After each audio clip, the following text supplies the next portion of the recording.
অপূর্ব। আহ, যেমন মিষ্টি তেমনি গন্ধ। আহা, আম তো খাচ্ছি, তা যে গাছটি আমাদের এমন সুন্দর আম দিল সেই গাছটির এখন কি হবে? দেখুন না কি হয়।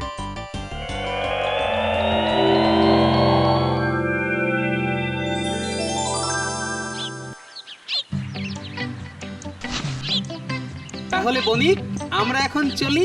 তুমি বরং বিশ্রাম নাও, আমি আবার এসে তোমার খোঁজ নিয়ে যাব। আমিও আসবো।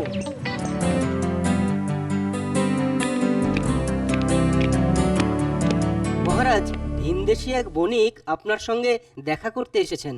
ভিনদেশী বণিক? ঠিক আছে, তাকে নিয়ে এসো। যথা আজ্ঞা।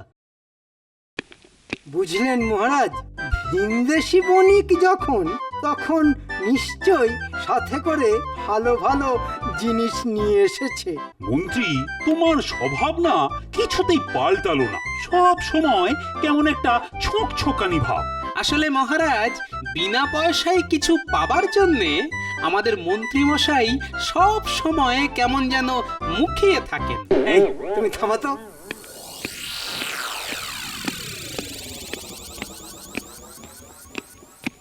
মহারাজের জয় হোক। তা কোথা থেকে আসছো তুমি? আগে আমার আসল নিবাস গোয়ালিয়র, তবে বাণিজ্য করতে তুরস্কে গিয়েছিলাম। এ বেশ বড় সড়ো বণিক বলেই মনে হচ্ছে। তা আমার কাছে আসার কারণ? আগে মহারাজ, পথের মধ্যে ডাকাতরা আমার প্রায় সর্বস্ব লুট করে নিয়ে চলে গেছে। আহারে, বণিকদের এই এক বড় জ্বালা। রাস্তাঘাটে যখন তখন ডাকাতের উপদ্রব। আমি কটা দিনের জন্য আপনার রাজ্যে একটু আশ্রয় চাই মহারাজ। আশ্রয়? ঠিক আছে, তা না হয় পাবে। গোপাল, বণিককে আমার অতিথিশালায় নিয়ে যাও। আমি থাকতে গোপাল আবার কেন কষ্ট করতে যাবে মহারাজ? কে কষ্ট করবে আর কে কষ্ট করবে না সেটা আমি বুঝবো। মহারাজ, আমার কিন্তু একটা নিবেদন আছে। আমাকে এমন একটা থাকার জায়গা দেবেন যেখানে একটা আস্তাবল থাকবে, কারণ আমার একটা গাধা আছে। আস্তাবলের অভাব হবে না, অতিথিশালায় আস্তাবলও আছে। তাহলে বণিককে নিয়ে আমি যাই মহারাজ। হ্যাঁ, এসো এসো। গোপাল নিয়ে যাচ্ছে যাক, একটু পরে আমিও যাব। কেন জানি না, আমার শুধুই মনে হচ্ছে বণিকের সাথে নিশ্চয়ই কোনো মূল্যবান সামগ্রী আছে। পছন্দ হয়েছে তো ভাই? পছন্দ না হবার তো কিছু দেখছি না। এত সুন্দর ঘর, তারপর অত ভালো আস্তাবল। তোমার গাধাটিকেও না খুব সুন্দর দেখতে। গাধা হলেও দুধ সাদা রং। চলে এলাম। আসলে গোপাল তো খুব একটা অতিথিশালায় আসে না, তাই ভাবলাম যদি কিছু অসুবিধে হয়। তা গোপাল না গাধা, কিসের কথা যেন হচ্ছিল। আসলে গোপাল বলছিল আমার গাধাটিকে নাকি খুব সুন্দর দেখতে। হ্যাঁ হ্যাঁ, আসার পথে আস্তাবলে মুখ বাড়িয়ে আমিও গাধাটাকে দেখে এলাম। আর একটু বড় সড় হলে ঘোড়া বলেই মনে হতো। হ্যাঁ হ্যাঁ, ঠিকই বলেছেন, ঘোড়াই বটে। আপনারা পরম বন্ধুর মতো আমায় আশ্রয় দিয়েছেন বলেই বলছি। এই গাধা কিন্তু দেশি গাধা নয়। পূর্ণিমার রাতে আদর করে এর ঘাড়ে হাত বোলালে এটি ধীরে ধীরে পক্ষীরাজ ঘোড়ায় রূপান্তরিত হয়ে যায়। আশ্চর্য তো। কিন্তু কোথায় পেলে এটা? এক বৃদ্ধ মুসাফির এটি আমায় উপহার দিয়েছেন। তা একবার গাধাটাকে পক্ষীরাজ করে দেখাও না বণিক। সে তো এখন সম্ভব নয়, কারণ ওই যে বললাম, পূর্ণিমার রাত। এখন তো কৃষ্ণপক্ষ, পূর্ণিমা আসতে এখনো বেশ কিছুদিন বাকি। আর অতদিন তো আমি এখানে থাকবো না। সে তুমি যে চুলোতেই যাও না কেন, তার আগেই ছলে বলে কৌশলে ওই গাধাটিকে আমি হাতিয়ে নেব। গাধাটাকে পক্ষীরাজ ঘোড়া হওয়া দেখাতে না পারলেও আরও এক আশ্চর্যের বস্তু আমি আপনাদের দেখাতে পারি। ওটিও ওই মুসাফিরেরই দেওয়া। কি ভাই, কি? আমের আঁটি।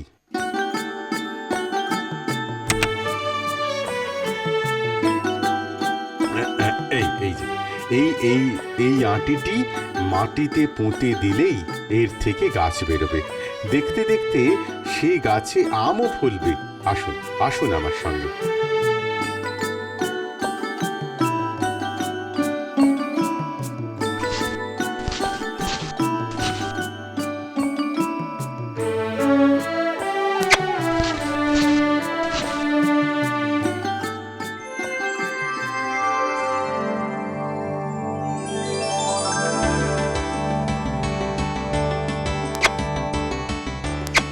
নিন, খেয়ে নিন, খেয়ে দেখুন।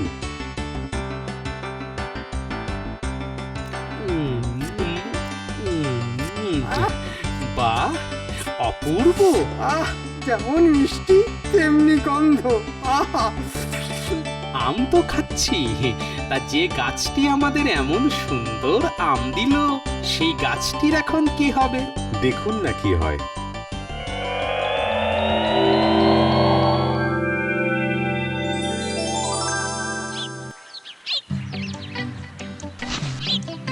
তাহলে বণিক, আমরা এখন চলি। তুমি বরং বিশ্রাম নাও, আমি আবার এসে তোমার খোঁজ নিয়ে যাব। আমিও আসবো। না না, যেমন করেই হোক বণিকের গাধাটিকে হস্তগত করতেই হবে। কিন্তু কি করে? চুরি করে কিংবা মেরে ধরে?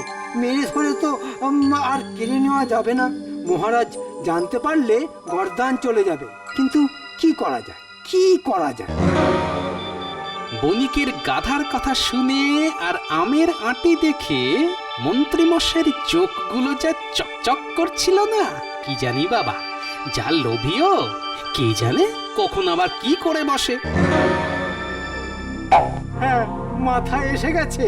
ওই আমের আঁটি দিয়েই আমার কাজ হাসিল করতে হবে। কিন্তু কখন হাতাবো এই আমের আঁটি? হ্যাঁ, রাতের বেলা বণিক ঘুমিয়ে পড়লে।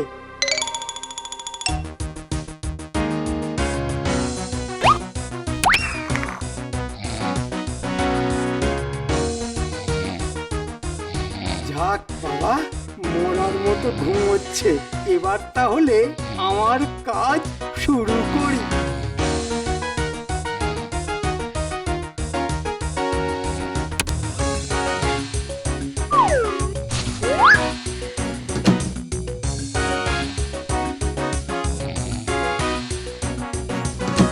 গাধাটাকে থুরি থুরি থুরি, ওই পক্ষীরাজ ঘোড়াটাকে একবার দেখে গেলে কেমন হয়?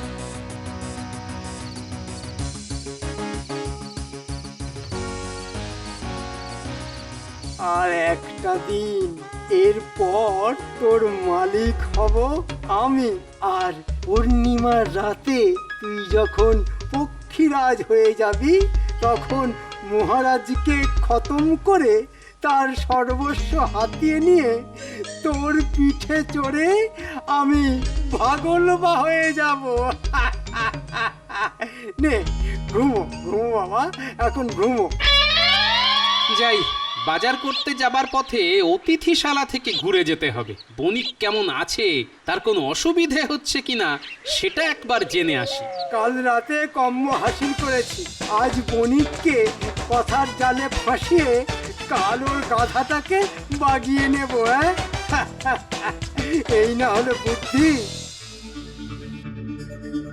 কৃষ্ণনগরের মহারাজ, মন্ত্রী আর গোপাল সকলেই দেখছি বেশ সজ্জন।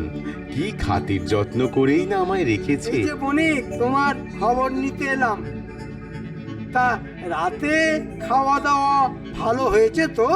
হ্যাঁ হ্যাঁ, খুব ভালো হয়েছে। আর ঘুম?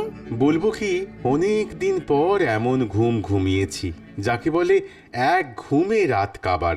ভালো ভালো, খুব ভালো। তা হ্যাঁ ভাই, আবার ওই আঁটিটা মাটিতে পুঁতে আমায় কটা আম দিতে পারবে? আবার আম খাবেন? ভালো লেগেছে বুঝি? না না, আমার জন্যে নয়, আমার বউয়ের জন্যে। বউয়ের জন্যে মানে? বাবা, সাত সকালে মন্ত্রীর আগমনের হেতু না আড়াল থেকে শুনতে হচ্ছে?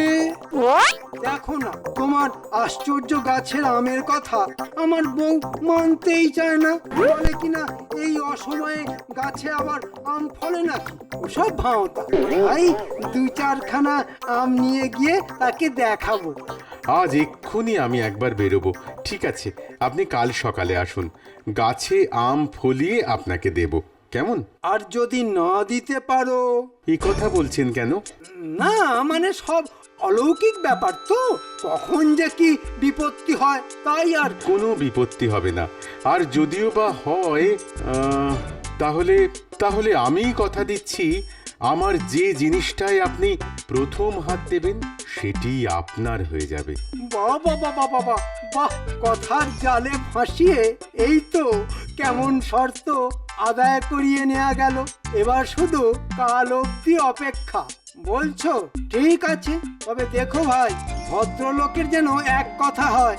আমি ভদ্রলোক, তাই কথাও আমার এক। না, মন্ত্রী মশাইয়ের কথাবার্তা তো ভালো ঠেকছে না, ব্যাপারটা কেমন যেন বাঁকা পথে যাচ্ছে। আমি তাহলে আজ চলি, কাল আবার আসবো।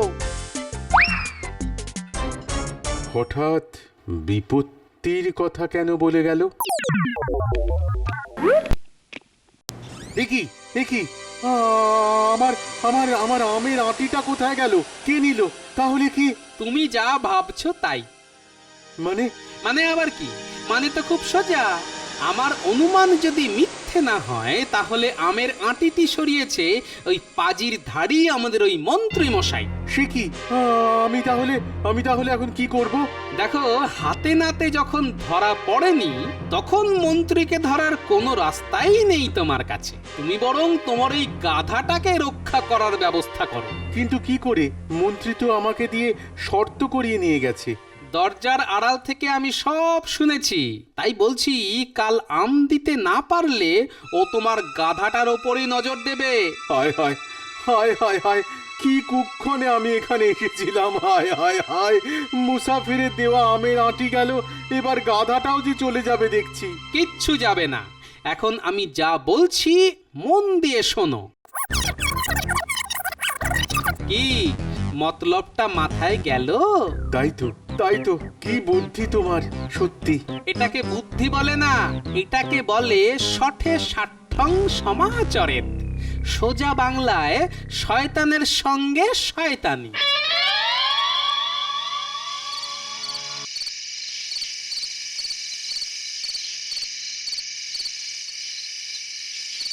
এত রাতে হাতে একটা থলে নিয়ে শয়তানটা কোথায় চলেছে রে বাবা?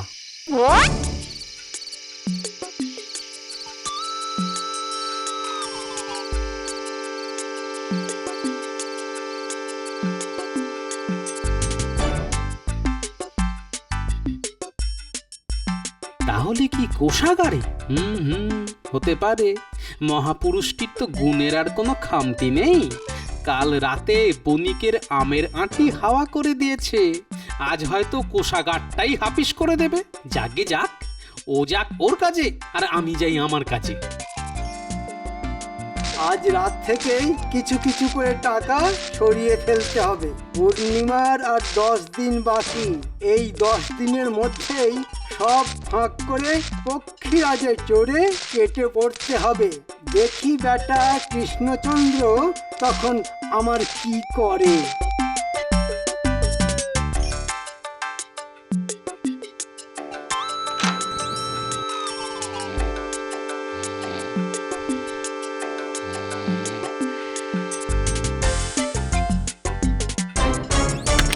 এই তো বণিকের সেই আমের আঁটি। তাহলে আমার অনুমানে ঠিক কাল রাতে মন্ত্রী বেটা এটাকে সটকে দিয়ে এখানে লুকিয়ে রেখেছিল। আয় বাবা, আমের আঁটি এবার গুটি সুটি আমার ফতুয়ার পকেটে ঢুকে যা।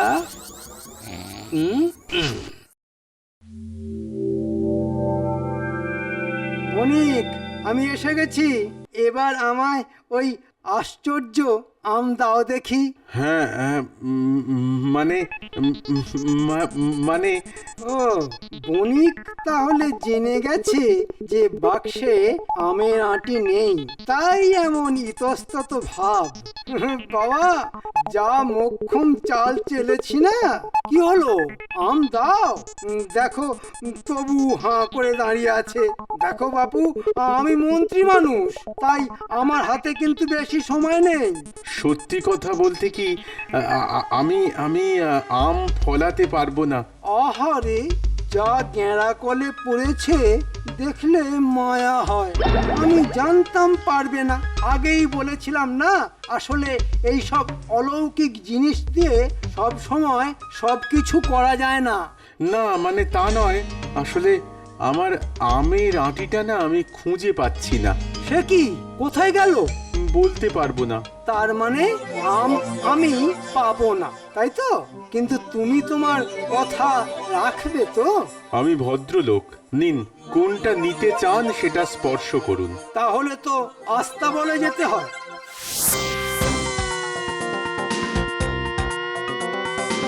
মন্ত্রীর সাথে একটু নাটক করি।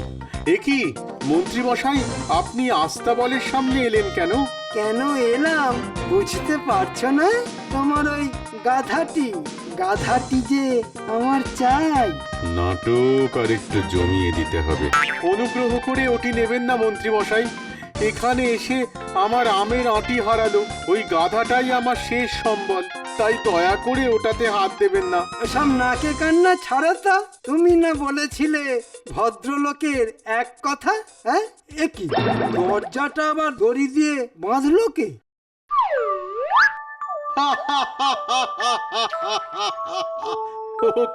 ও কি মন্ত্রী মশাই, গাধাকে স্পর্শ করার বদলে আপনি তো দড়িতে হাত দিয়ে বসলেন। শর্ত অনুযায়ী তাহলে ওই দড়ি গাছা আপনার। তাই তো, এ তো দেখছি জব্বর ফাঁসা ফেসে গেলাম। আপনার কি শেষে ওই দড়ি গাছার ওপর লোভ ছিল? দড়ি গাছার উপর মন্ত্রী মশাইয়ের লোভ হবে না কেন?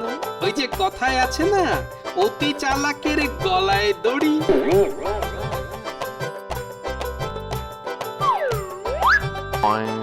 নিন মন্ত্রী মশাই, দড়ি নিন। গরুও বাঁধতে পারবেন, আবার মনের দুঃখে গলায় দিয়ে ঝুলে পড়তেও পারবেন। গোপাল, গোপাল, তোমায় আমি দেখে নেব। গোপাল, তোমায় দেখে নেব। এতদিন দেখেও আশ মেটেনি, আবার দেখতে চান? ইয়ার কি হচ্ছে না? ইয়ার কি? ঠিক আছে, জীবনের শেষের দিনটার জন্য তৈরি থেকো। আমি তো সব সময় সব কিছুর জন্য তৈরি মন্ত্রী মশাই। ঠিক আছে, ঠিক আছে, ঠিক আছে।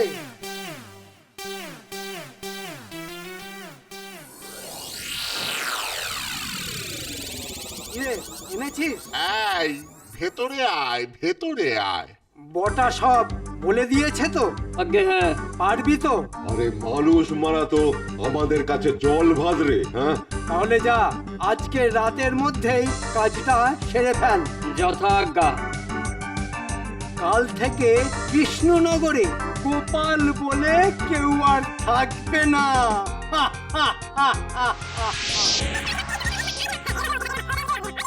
তাহলে বুঝতে পারলি তো কি করতে হবে তোদের? বুঝতে পেরেছি। তুমি কোনো চিন্তা করো না গোপাল দাদু, আজ থেকে আমরা তোমার দেহরক্ষী। কেউ যদি তোমায় মারতে আসে না, তাহলে দেখিয়ে দেবো মজা। আমি যাই তাহলে। তুমি এগিয়ে যাও, আমরা পিছনে আছি। লক্ষ্মী সোনারা আমার।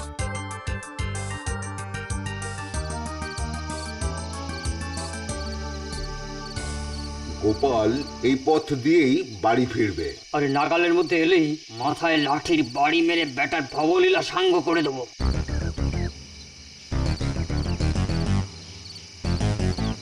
এই এই চুপ চুপ, কেউ যেন আসছে। গোপাল আসছে, তৈরি থাক।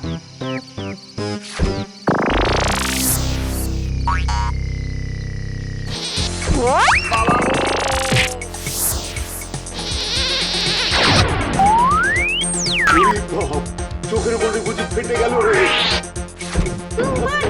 আচ্ছা পেটা পেটা আচ্ছা করে দুর্মুষ করে দে। আমি ততক্ষণ বদমাশগুলোকে বেঁধে ফেলি।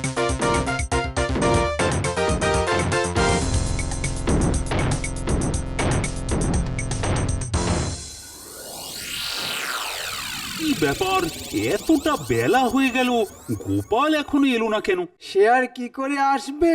সে তো মনে হয় এতক্ষণে যমরাজের সঙ্গে বসে ফলার করছে। তাড়িয়ে দিন মহারাজ, তাড়িয়ে দিন, ওটাকে তাড়িয়ে দিন। এত কামচোর লোককে বিদেয় করে দেওয়াই ভালো। গোপালকে তাড়িয়ে দেওয়াও যায় না, আবার বিদেয় করাও যায় না। দুষ্টের দমন আর শিষ্টের পালন করতে সে বারবার ফিরে আসে মন্ত্রী মশাই। গোপাল, তুমি? হ্যাঁ আমি। আপনার পাঠানো ঘাতকেরা আমার ঘোড়ার ডিম করেছে। এসব কি বলছো গোপাল? ঠিকই বলছি মহারাজ। এই ওদের নিয়ে আয়। এই যে মহারাজ, আমাকে এই দুনিয়া থেকে সরিয়ে দিতে মন্ত্রী মশাই এদেরকেই পাঠিয়েছিলেন। মিথ্যে কথা, সব মিথ্যে, সব মিথ্যে। কিরে তোরা কিছু বল। সত্যি বলছি মহারাজ, গোপালকে খুন করে ফেলতেই মন্ত্রী মশাই আমাদের পাঠিয়েছিলেন। কিন্তু কেন? আমি বলছি মহারাজ, আমি বলছি। আমার সঙ্গে দুটি আশ্চর্য জিনিস আছে, একটি গাধা আর একটি আমের আঁটি। পূর্ণিমার রাতে গাধাটি পক্ষীরাজ ঘোড়া হয়ে যায়, আর আমের আঁটিটি মাটিতে পুঁতলেই গাছ বেরিয়ে আম দেয়। মন্ত্রী মশাইয়ের নজর পড়ল ওই জিনিস দুটির উপর। আমি সেটা আটকে দিয়েছিলাম বলেই আমার ওপর যত রাগ। মন্ত্রী, আবার এইসব অপকর্ম? ভুল হয়ে গেছে, এবারের মতো ক্ষমা করে দিন। ক্ষমা করে দিতে পারেন যদি কদিন আগে রাতের বেলা কোষাগার থেকে যত টাকা সরিয়েছেন সেগুলো মহারাজকে ফিরিয়ে দেন। সে কি মন্ত্রী, কোষাগার থেকেও টাকা সরিয়েছো? ওগুলো আমি ফিরিয়ে দেব মহারাজ। আর আমের আঁটি? ওটা ফিরিয়ে দিতে পারবো না, ওটাকে আমি খুঁজেই পাচ্ছি না। ওটা আছে আমার কাছে। আপনি ওটা করেছিলেন চুরি, আর আমি চুরির উপর বাটপাড়ি। কি মন্ত্রী মশাই, ঠিক বলছি তো? এই নাও ভাই তোমার আমের আঁটি। আমি আজ এই আঁটি থেকে আম ফলিয়ে সকলকে খাওয়াবো। তার আগে হবে মন্ত্রীর ব্যবস্থা। আমরা প্রাণ ভরে আম খাবো, আর সকলের সামনে মন্ত্রী দেবে 100 বার নাকে খত, আর খাবে 100 ঘা চাবুক। এটাই হবে ওর শাস্তি। মহারাজ, ব্যথা, যন্ত্রণা আর অপমানে আমি যে একেবারে মরে যাব মহারাজ, একেবারে